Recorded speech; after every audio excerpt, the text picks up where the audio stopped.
Great game sense mula dito kay Haji, no? Na-knock up ng dalawang beses. Pero wow! Pero set up na naman mula kay Super Yoshi Texture sa dalawa. Super Marcos gonna go down. Yung si Ryzen ay tumatahi at slow torture yung nangyayari for Team Falcons. Kaso nandyan na. Pinuhat ni Owen si Super Yoshi. Ngayon papalag pa. Pinuhat din ni Pew.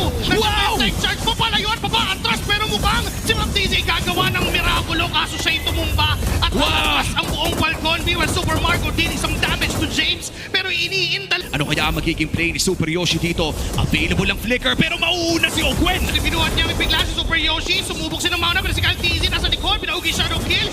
Nabuhay nga lang itong si Haji. Tuloy pa rin ang pagsayaw. Super Yoshi ay sumasunod ng damage sa combo. At may textures na pwedeng inabag. Ryzen goes in. Super Marco ay low. Inabot pa ng mga Ionic Flames. Neto ni Falcons kaya kahit papano ay makakatulong naman ito sa pagdepensa nila. Pero mukhang magtotore na nga dito sa may bandang gitna. Si Ryzen ay nag-low na rin. Papasok po ni Flap TZ. Nandito na rin. Natulak pa nga ng heavy swing. sinubukan nila ni Flap TZ. Kaso nga lang, pinura siya ni Netsky. Pati yung Lord ay isasabay na burahin at the tower lang ang parang